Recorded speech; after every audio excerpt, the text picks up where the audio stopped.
was headed into Boston in a big long diesel truck. It was his first trip to Boston, he was having all bad luck. He was going the wrong direction down a one-way street downtown. And this is what we heard him say as police chased him down.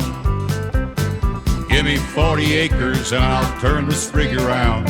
It's the easiest way that I've found. Some guys can turn her on a dime or turn it right downtown, but I need 40 acres to turn this rig around. When he found where to unload, he had a dreadful shock. His trailer pointed to the road, his cab right to the dock. And as he looked around him, through his tears he made this sound. Give me 40 acres and I'll turn this rig around. Give me 40 acres and I'll turn this rig around. It's the easiest way that I've found. Some guys can turn her on a dime or turn it right downtown, but I need 40 acres to turn this rig around.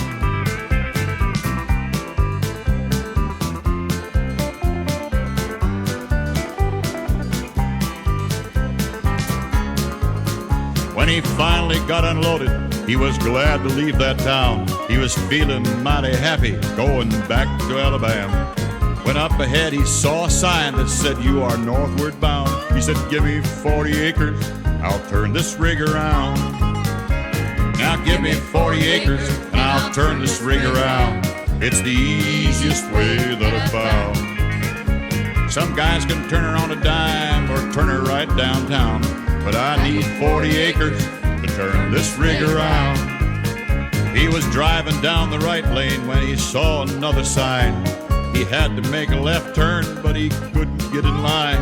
The tears were streaming down his cheeks, and we all heard him yell, "Give me 40 sticks of dynamite and I'll blow this rig to give me 40 acres and I'll turn this rig around. It's the easiest way that I've found." Some guys can turn her on a dime or turn it right downtown, but I need 40 acres to turn this rig around. Oh, there's a Volkswagen. Would you mind moving the Volkswagen, please? You there in the van?